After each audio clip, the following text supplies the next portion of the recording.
Well, thank you very much. We very much appreciate the attention. Today's a big day in that we had a G7 and President Macron, who's a very special man in my book. We were together, we did it together, and I think a lot of progress has been made. We've had some very good talks with Russia. We've had some very good talks with others, and we're trying to get the war ended with Russia and Ukraine, and I think we've come a long way in a short period of weeks. And the President's been very helpful also. And we're also talking about trade, various trade deals that we will be doing with France, and we'll be discussing a little bit further. Then we'll have a press conference later on. You can ask some questions. We'll be having a press conference in a little while. We're going to have lunch with the entire French staff, and we look forward to it. And again, the relationship's been very special with France and very special with this gentleman on my right. And we look forward to keeping that going for a long period of time. Thank you very much. Thank you. Thank you, Mr. President. Thank you. Thank you. No, thank you. I want to thank Mr. President for his hospitality. We had a good discussion this morning for the G7 here. Yeah. And for the third year of this war in Ukraine, and I think our common objective clearly is to build peace, and a solid and long-standing peace. And this is what we will discuss, obviously, because I have great respect for the bravery and the resistance of Ukrainian people. And we do share the objective of peace, but we are very aware of the necessity to have guarantees and solid peace in order to stabilize the situation. I'm here as a friend because through centuries we've been friends, and we are personal friends, as you mentioned it, because we work very well together. And I think the US and France always stand on the same side, the right side, I would say, of history. Mm-hmm. And this is exactly what is at stake today. And this is a very important moment for Europe as well. And I'm here as well after discussions with all my colleagues to say that Europe is willing to step up, to be a stronger partner, to do more in defense and security for the continent, and as well to be a reliable partner and to be engaged on trade, economy, investment in a lot of topics. So I'm very excited by the discussion we will have, and obviously we will follow up. And I want to thank you again, Mr. President, for your presence for Notre-Dame de Paris. It meant a lot for French people, and I want to thank you for that. That's the cathedral, and they've done a fantastic job. The President's done a great job in bringing it back. That was a terrible thing, like, what, 5 years ago? Yeah. Watching that burn was a very horrible sight, and you've done a fantastic job in bringing it back, so I congratulate you. Thank you for being here. Thank you, President. Thank you. Anybody want to ask a question or two? Is that a foolish question? Thank you, Mr. President. Ukrainians on the critical minerals deal. It looks like we're getting very close. The deal's being worked on, and we're, I think, getting very close to getting an agreement where we get our money back over a period of time. But it also gives us something where I think it's very beneficial to their economy, to them as a country. But, you know, we're in for $350 billion. How we got there, I don't know, but that's a lot of money, a lot of money invested, and we had nothing to show for it. And it was the Biden administration's fault. The Europeans are in for about $100 billion, and they do it as in the form of a loan. And the Europeans have been great on this issue. They understood it wasn't fair, and we were able to work something out. But with the Ukrainians, I think I can say that we're very close. Scott's around here someplace, and I think we can say that we're very, hi Scott, I think we're very close. Do you have something to say about that, Scott? We are very close. The Good. 1 yard line. All right, good. Mr. President. What? Would a minerals deal include a security guarantee for Ukraine? Well, it'll be, Europe is going to make sure that nothing happens. I don't think it's going to be much of a problem. I think once we settle, there's going to be no more war in Ukraine, and you're not going to have it's not going to be a very big problem. That's going to be the least of it. Mr. President, we're hearing from some Greek media reporting that the U.S. has agreed to shut down a military base in Greece that's been a logistical hub for NATO. That who shut down? That the U.S. has agreed to shut it down at the request of Turkey and Russia. Is that at all true? Marco, do you have anything to say about it? Please. Sir, that's a no. That's a no. Mr. President, Mr. Is it a President. no? You said? It's a no, sir. It's not a correct story. Thank you.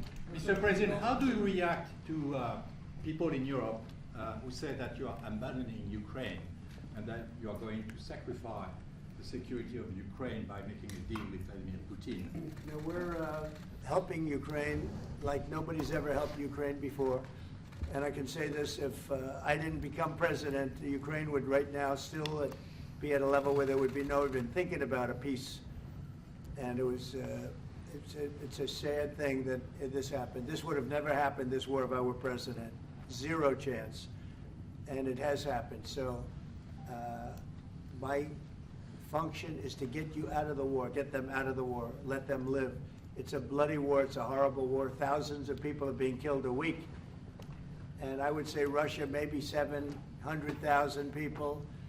I think Ukraine probably a similar number. And that's not talking about the towns and the cities that have been blown up. That's talking about soldiers. This has been a horrible, bloody mess. And we're going to get it solved. We got to get it solved. And you know, we're not talking about America's soldiers, soldiers from this country. We're talking about Russia and Ukraine. But on a humanitarian basis, we have to get this very, very bloody, savage problem solved. And I will say this also, it could lead to World War III if it's not solved. You know, there'll be a point at which it's not going to stop at those two countries. Already there's such involvement from other countries. And it could really lead to a very big war, World War III, and we're not going to let that happen either. Would you support the idea to send European troops in Ukraine to back the ceasefire? European troops may go into Ukraine as peacemakers. So when the agreement is done, they can watch that everything's followed properly. I don't think that's going to be a problem. And a lot of the European countries, I don't want to speak for France, but I know that the president's talked about doing that also. I think that'll be a very good day when we can go in as peacekeepers as opposed to what's going on right now with everybody being killed. Will they have U.S. backing, those troops going into Ukraine? Will they have U.S. backing from U.S. troops? Well, we're going to have a backing of some kind, and obviously the European countries are going to be involved, and I don't think you're going to need much backing. I think that's not going to be a problem. Once an agreement is signed, Russia's going to get back to its business, and Ukraine and Europe are going to get back to their business. I don't think it's going to be a problem. Mr. President, Can you talk about will you Doge? meet with President Zelenskyy soon? What? Will you meet with President Zelenskyy soon? I will be meeting with President Zelenskyy. In fact, he may come in this week or next week to sign the agreement, and which would be nice. I'd love to meet him. Would meet at the Oval Office. So the agreement's being worked on now. They're very close to a final deal. It'll be a deal with rare earths and various other things, and he would like to come, as I understand it, here to sign it, and that would be great with me. I think they then have to get it approved by their council or whoever might approve it, but I'm sure that will happen. Monsieur Macron, Monsieur le Président Macron, est-ce que vous pouvez commenter ce qui a été dit par le Meeting with Président? President Putin also, yes. I don't know when we speak. We're trying to get this thing worked out, but yeah, at some point I'll be meeting with President Putin too. Monsieur Macron, s'il vous plaît, est-ce que vous pouvez nous dire quelques mots en français? Mr. I President. can say a few words in French. Yes. No, le président l'a dit, je pense que c'est un moment important. C'est un moment important de la discussion. On veut bâtir la paix en Ukraine et le bilan qui a été rappelé, une réalité, il y a d'1 million de morts et de blessés depuis le début de ce conflit et de cette guerre d'agression. Notre volonté, c'est que cette paix dure, parce que nous avons déjà eu un cessez-le-feu et une paix qui n'a pas été respectée. C'était les accords de Minsk, 1 puis 2. Et donc le corps de cette discussion, c'est de s'assurer d'abord qu'il y ait un cessez-le-feu, ensuite que les Ukrainiens soient impliqués. Et je pense que ce que vient de dire à l'instant le président Trump est très important, c'est-à-dire qu'il va rencontrer rapidement le président Zelenskyy pour signer cet accord sur les minerais critiques et les terres rares, et que c'est aussi un moyen d'avoir une implication américaine forte. Les Européens sont prêts à prendre leur charge sous des formes diverses de soutien à l'armée ukrainienne, de présence, y compris pour pour s'assurer que la paix soit durable. Et l'implication dans la durée des États-Unis d'Amérique à travers cet accord est une bonne chose. Et donc tout est encore à construire. Et je ne veux pas préempter les discussions. Mais nous partageons le même objectif. Et ce qu'on a discuté ce matin, pendant 1 heure après la visioconférence ensemble, et ce qu'on va continuer de travailler, sont pour moi des bonnes avancées. Et l'annonce de... Est-ce que l'intégrité territoriale de l'Ukraine est encore un objectif has already crédible? spoken about this just a moment ago. This is exactly what we want to do. We want to build peace with Ukraine. As President Trump mentioned, there are already 1 million dead and wounded in Ukraine since the war began. We had a ceasefire in the past that was not respected. This was under the Minsk Agreements 1 and 2. President Trump, as he said, will be meeting with President Zelenskyy to sign a deal on rare earths. And we are pleased to see this very strong American involvement. Europe, of course, also stands ready to support Ukraine in various ways, supporting its military. And we don't want to preempt any sort of discussions that are currently underway, but we do share the same objective of building this lasting peace. I just want to tell you a little story. So we were at the Eiffel Tower having dinner with your wonderful wife and with my wonderful wife, and we came out and he started speaking the French deal. And we didn't have an interpreter, and he was going on and on and on, and I was just nodding, yes, yes, yes. And he really sold me out, because I got back the next day and I read the papers. I said, that's not what we said.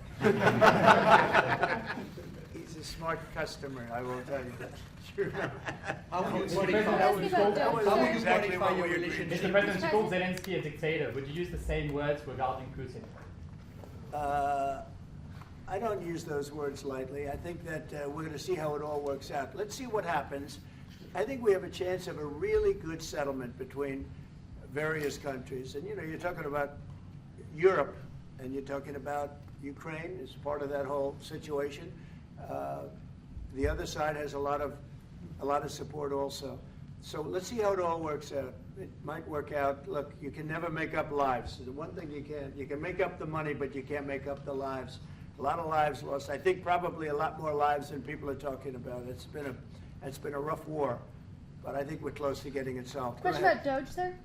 Do you think that Doge could benefit from more streamlined communications? There was that email telling employees to give 5 things that they've done last week. Agency heads then told people to ignore it, but You're Elon talking Musk... about the last email that was Yeah. sent, where he wanted to know what you did this week. You know why he wanted that, by the way? I thought it was great, because we have people that don't show up to work, and nobody even knows if they work for the government. So by asking the question, tell us what you did this week, what he's doing is saying, are you actually working?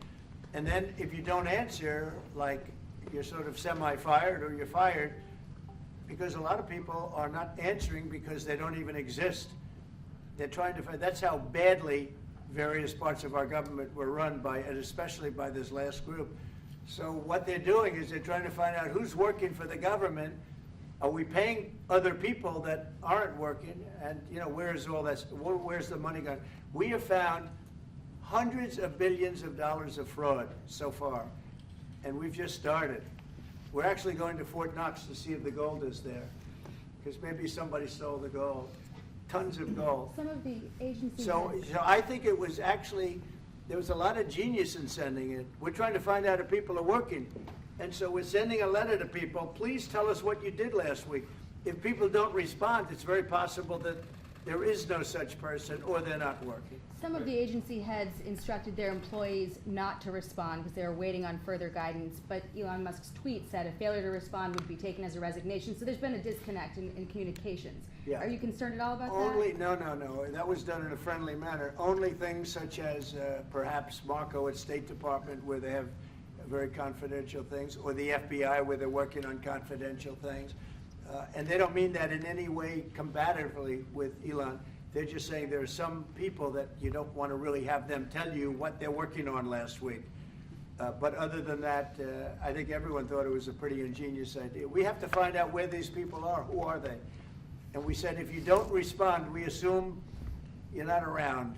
And that holds, that stands. And you're not getting paid anymore, too. So, you know, we're doing a real job. And we just had a poll come out, I guess the Harvard poll, saying that it's massively popular what we're doing. So. Mr. President, do you still believe in NATO, in the alliance between Europe and America in NATO? Are you going to go to NATO the is summit in June? very much involved in this.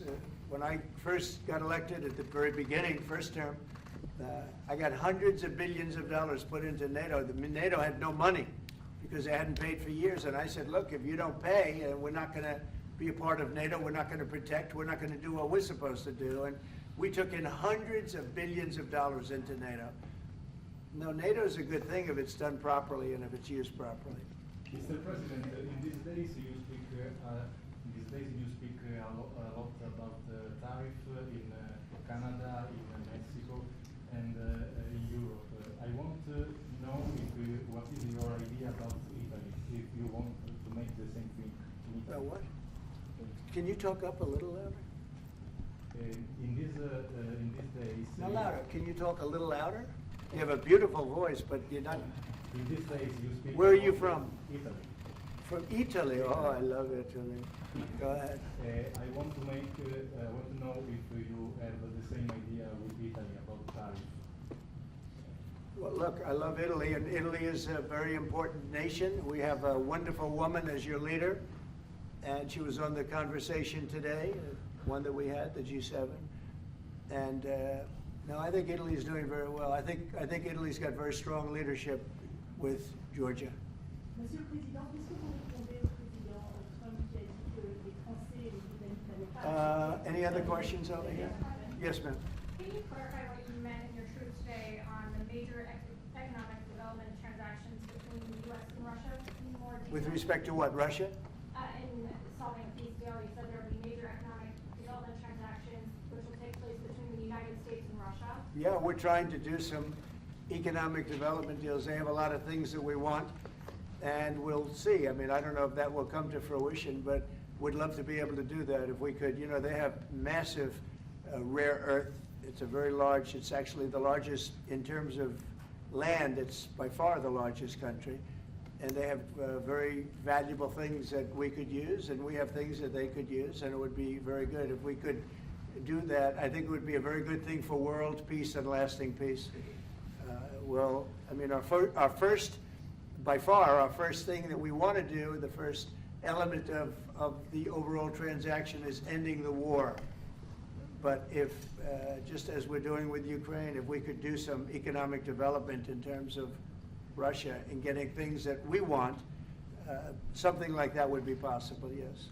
Can you explain the rationale, sir, in the U.S. Yes, go ahead, please. Can you explain the rationale in having the U.S. vote against the UN resolutions that Ukraine proposed and also the U.S. proposed? I would rather not explain it now, but it's sort of self-evident, I think. Mr. President, first talked about increasing the tariffs on products from the European Union. Is that still something you want to do today? Well, it's not increasing, it's reciprocal.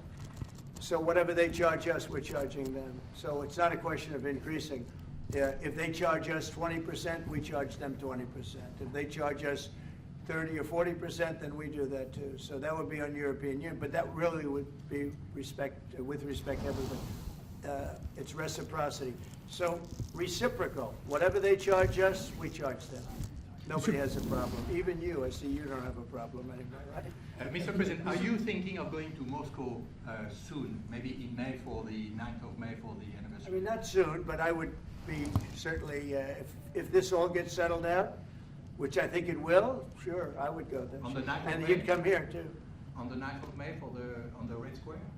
I don't know the 9th of May, no, I don't, I think that's pretty soon. But no, at the appropriate time, I would go to Moscow. Monsieur le Président, est-ce que l'envoi de troupes françaises ou européennes est envisagé en Ukraine? How soon? Within weeks. Weeks? Yeah. I'd like to fight for right? Ukraine. Don't you think so? I'd like to have you, I think we could end it within weeks if we're smart. If we're not smart, it'll keep going and we'll keep losing young, beautiful people that shouldn't be dying. And we don't want that. And remember what I said, this could escalate into a third world war. And we don't want that either. Mr. President, your envoy Steve Witkoff suggested a temporary ceasefire in the conflict, but the Russian government has denied that out of hand. Are you worried that they're not feeling in good faith? No, I think they, at some point, will agree to that. I think they probably wanted to. And I think once you have a ceasefire, it's going to end because they're not going from a ceasefire back to war. I think people have had they're full. I'm just glad I was able to help because there was no communication with Russia until I came along. Biden didn't communicate. He couldn't communicate with his own child. So Biden didn't communicate. He couldn't, it was terrible. He hadn't spoken to Putin in 3 years. You're trying to end a war. People are being killed. Every week, thousands of people are being killed. Soldiers, in this case, mostly. Also towns, you know, as missiles go in and back and forth. No, it's a shame. This should have never happened. This is a very sad, this is going to go down in the history books. This is a very sad moment because that should have been stopped. That should have never started. And if it did start, it should have stopped the first week, not 3 years later. Okay? Je vais répondre, if you allow me, because I have juste, je pense que plusieurs questions de vous et de votre collègue qui ont été posées en français et qui rejoignent les questions posées par les collègues américains. D'abord, cette discussion est utile et construire la paix est une nécessité.